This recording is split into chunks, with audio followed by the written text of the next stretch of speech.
Brother, you better dip. Somebody been my car. Somebody gonna get their ass beat.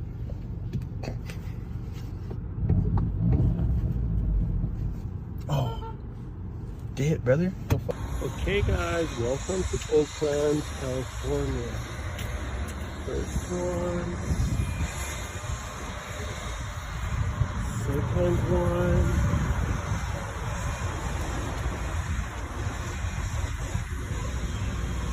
This is the third one.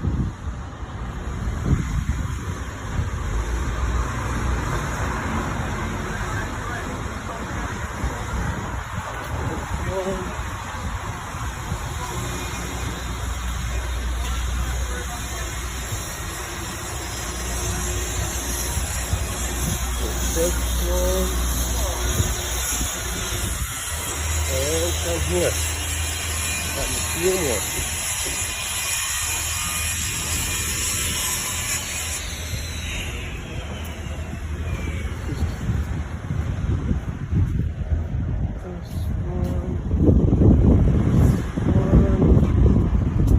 Oh, that one was two.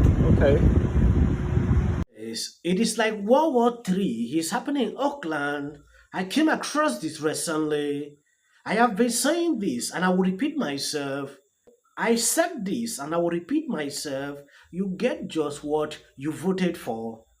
Now, this is just an example of a video I did. Now the crime wave in this city is out of control.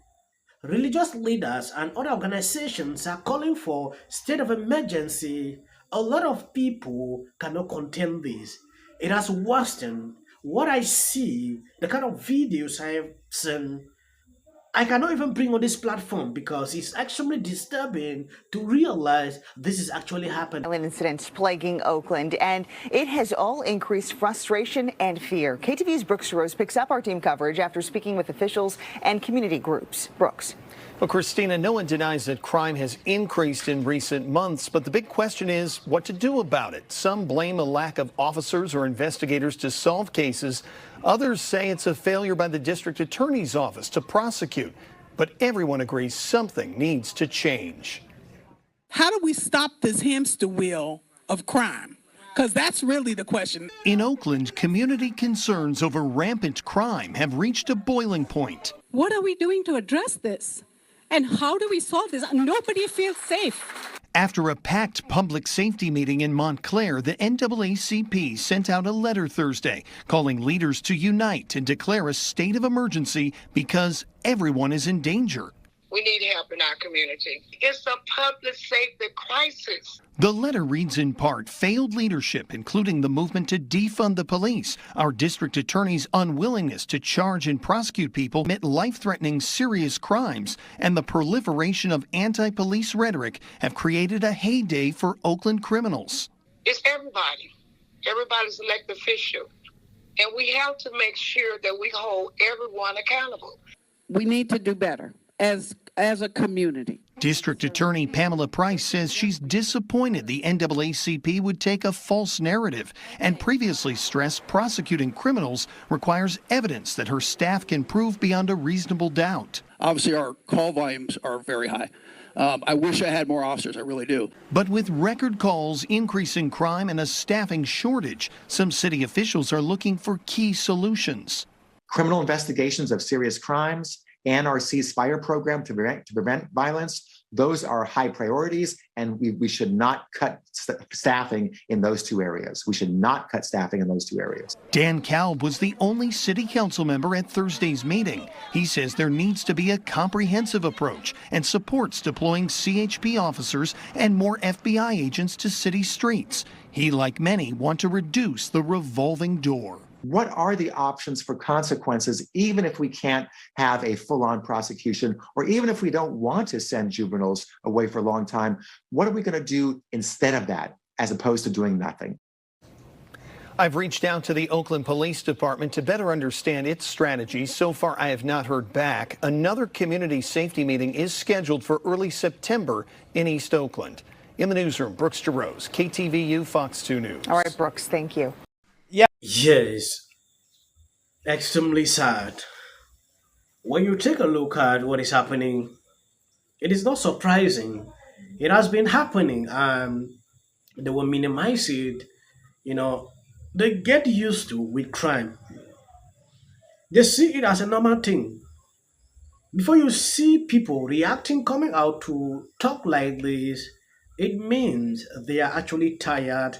They cannot even control the situation again. You heard something she mentioned about defunding the police.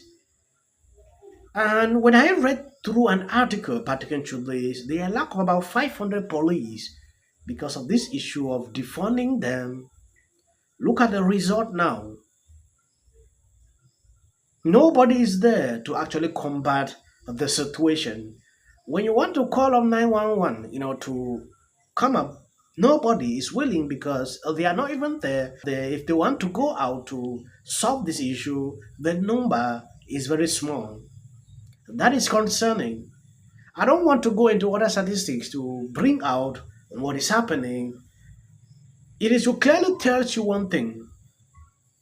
Democrat control cities are having this problem. I think I did a video pertaining to Nancy Pelosi's city where a similar situation is happening like this on daily basis. Just look at the number of cars you saw at the beginning of this video.